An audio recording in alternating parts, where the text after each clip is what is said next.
Theresa Caputo made a difficult decision to protect her daughter. Long Island medium star Theresa Caputo has made a difficult decision. Her daughter, Theresa Caputo, has become embroiled in a drug addiction that threatens her life and future.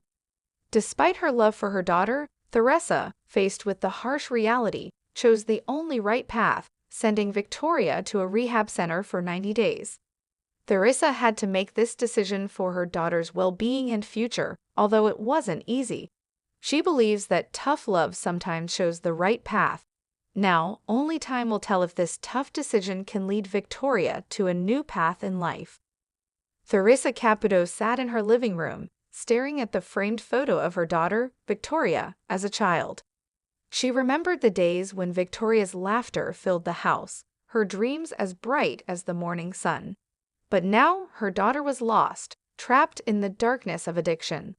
It had started subtly. A drink here, a party there. But soon, Theresa noticed the changes, the late nights, the lies, the vacant eyes that no longer shone with the same life. At first, she convinced herself it was just a phase, but the truth became impossible to ignore when Victoria overdosed one night.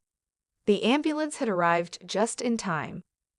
That night, standing by her unconscious daughter's hospital bed, Theresa made the hardest decision of her life. She had to let Victoria go, not to lose her, but to save her.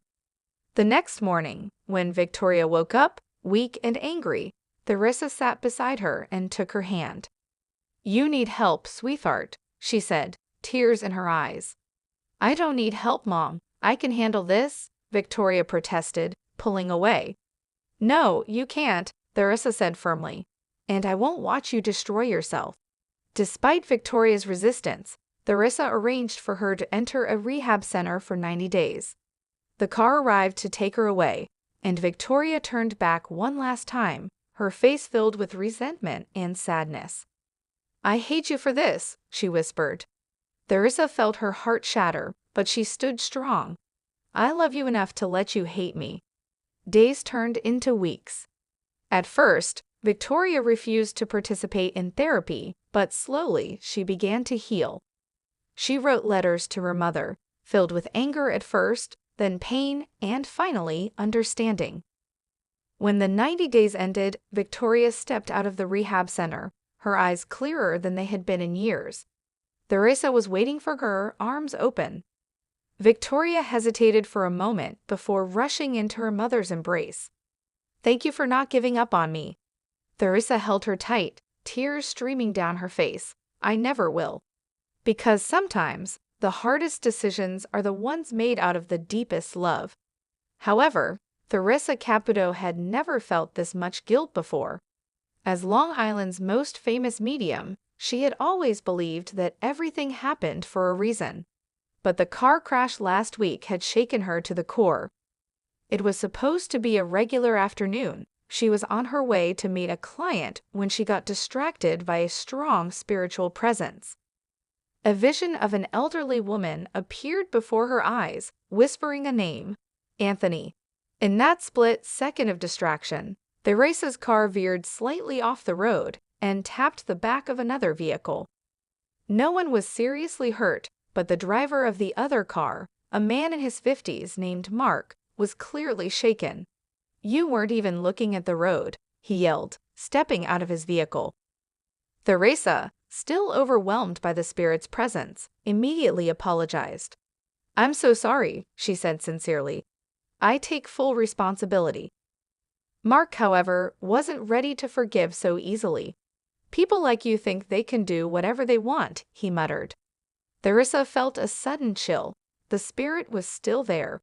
"Mark, do you know someone named Anthony?" she asked hesitantly. Mark froze. His anger turned into something else. Confusion, maybe fear. "That was my father's name," he said. Theresa took a deep breath. "He's here. He wants to talk to you." Mark's eyes widened. "No, that's..." "He says he's sorry for how things ended. That he wasn't always the father you needed him to be, but he's proud of you." Mark's hands started to shake. "How do you..." Theresa continued. "He says he's been trying to reach you for weeks. He knew you wouldn't believe in this kind of thing, but he had to try. Tears welled up in Mark's eyes. He turned away, wiping his face. The anger that had consumed him moments ago seemed to fade. Theresa placed a gentle hand on his shoulder. I know this accident shouldn't have happened, but maybe, just maybe, it was meant to bring you this message. For the first time, Mark looked at her with something other than frustration. I don't know what to say, he admitted. You don't have to say anything, Theresa smiled softly. Just know that he loves you. Mark let out a deep breath. Thank you. As he walked back to his car, Theresa knew that, despite the accident, she had been exactly where she was meant to be. However, Theresa Caputo sat in her reading room, candles flickering as the scent of lavender filled the air. A woman named Emily sat across from her, clutching a tissue. Her eyes were red, and her hands trembled. Sweetheart, I'm already feeling a strong presence, Theresa said, pressing her manicured nails to her temples. It's a man, Harry. Emily gasped. My grandfather, his name was Harry. Theresa nodded. Oh honey, he's coming through loud and clear. He's showing me a gold watch. Do you know what that means? Tears welled up in Emily's eyes. He always wore a gold watch. When he passed, my mother kept it. Theresa smiled. He's saying he loved that watch, but it's just an object. What really mattered was the time he spent with you. He's saying, oh boy, he was a funny guy. Tell my Emmy not to cry so much. I'm not in the ground, I'm in her heart. Emily let out a choked laugh. That's him. Theresa's expression softened. He's also talking about a letter. Did he ever write you something? Emily's breath hitched. Oh my God, he wrote me a letter before he died, but I was too scared to read it. It's still sealed in my drawer. Theresa's eyes sparkled. Sweetheart, he's telling me to tell you. Read it. I left you a message that will bring you peace. He's with you always, and he wants you to know he's proud of the woman you've become. Emily nodded, tears streaming down her face. I'll read it tonight. As she left the reading, a strange warmth filled her heart. That night, she opened the letter for the first time. Dear Emmy, if you're reading this, it means I've moved on, but don't be sad. I had a wonderful life, and you were my greatest joy. Remember, love never dies. Forever in your heart, Grandpa Harry. And at that moment, Emily knew he was still with her. However, Theresa Caputo sat in her reading room, staring at the dozens of candles flickering around her. The air was thick with the scent of sage, a ritual she had followed for years to cleanse the space before connecting with spirits. But tonight was different. Tonight, the presence she felt was heavier, more personal. She took a deep breath and closed her eyes. The moment she did, a rush of energy filled the room, sending chills down her spine. Ma, can you hear me? Her heart clenched. That voice, she hadn't heard it in years, yet it was unmistakable. Larry, she whispered. The air grew colder. Theresa knew she shouldn't be doing this. Speaking to loved ones who had passed was dangerous, too emotional, too consuming. But she couldn't stop herself. Not this time. I never got to say goodbye, Risa, the voice said, using the nickname only he had for her. Tears welled in her eyes. Her ex-husband, Larry Caputo, had died suddenly months ago. Despite their complicated past, despite everything, she had never truly let go. Why are you here? She asked. Because you won't let me leave. Theresa gasped. Her grip tightened around the edge of the table. She had spent countless nights calling out to him, refusing to believe he was gone, hoping that if she held on tightly enough, he would stay. I don't know how to live without you, Larry, she admitted, her voice trembling. You already have, Risa. For years, it's time. A warm energy wrapped around her, as if he were holding her one last time. The candles flickered violently, then settled. Theresa felt the shift in the air, the weight of grief beginning to lift. I'll always be with you, but you have to let me go. A single tear slipped down her cheek. Goodbye, Larry. The room fell silent. The candles burned steady. For the first time in months, Theresa felt a sense of peace. She had spent her life helping others communicate with the dead, but tonight she had finally learned how to let go. However, Theresa Caputo had always known she had a gift, but some stories left an imprint on her heart more than others. This was one of them. One evening, a young woman named Emily walked into Theresa's reading room. Her eyes were filled with both hope and sorrow. She clutched a pair of worn-out ballet slippers in her hands. "These belong to my sister, Lily," Emily said, her voice trembling. She was a dancer. She had dreams of performing on the biggest stages, but she passed away in a car accident before she could make it. Theresa felt a sudden chill, followed by a warmth in her chest. The spirit of a young woman with graceful energy filled the room. "She's here," Theresa said softly, closing her eyes.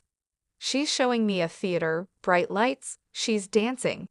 Emily, your sister never stopped chasing her dreams." Emily gasped. She always said she'd dance forever, even if it was in another life. A tear rolled down Theresa's cheek. "She wants you to know that she's still dancing, Emily. Every time you hear music, every time you step into a theater, she's there. And she's so proud of you." Emily sobbed, clutching the slippers. "I miss her so much." "She knows," Theresa said gently, "but she doesn't want you to mourn. She wants you to dance. For her?" Emily nodded, a small, sad smile forming. "I gave up dancing after she died. Maybe it's time I start again." As Emily left, Theresa took a deep breath. Some readings were harder than others, but this one had a beautiful ending, because even beyond the read, beyond the veil of life and death, dreams, just like love, never truly fade. However, Theresa Caputo sat in her reading room, the familiar scent of sage lingering in the air. She had done thousands of readings in her lifetime, but this one felt different. A young man, Chris, sat across from her, his hands nervously gripping the arms of the chair. His eyes held a mix of hope and sorrow. "Chris, before we start, I just want to say, your dad is already here," Theresa said with a warm smile. Chris's breath hitched. He hadn't even spoken yet, but she knew. "I'm feeling a strong presence. He's standing right behind you, placing his hand on your shoulder. He's proud of you, sweetheart." Chris blinked back tears. I've been waiting to hear that for years." Theresa nodded. "Your dad is showing me a baseball glove. Did you two have a special connection with baseball?" Chris let out a soft chuckle, his voice thick with emotion. "Yeah, we used to go to every Yankees game together. He always said he'd see me play professionally one day. But after you passed, I quit. I felt like, what was the point if he wasn't there to see it?" Theresa tilted her head as if listening to someone unseen. "Chris, your dad is saying he never missed a single game. Not one. Even now, he's there cheering you on. He's holding up a jersey with your name on it. He says, 'That's my boy.'" Tears streamed down Chris's face. "I just wanted to make him proud." "You already have," Theresa. "He wants you to know, it's never too late to chase your dreams. He's with you every step of the way." Chris wiped his eyes, a weight lifting from his shoulders. For the first time in years, he felt his dad's presence, not as a painful absence, but as an enduring love. As he left, Theresa watched him go with a knowing smile. Some readings were about closure. Others, like this one, were about opening doors to healing, to dreams, to the belief that love never truly leaves us. Hello lovely viewers, welcome to my channel. I am Mina. Hope your day is so well. If you like the video, don't forget to subscribe the channel.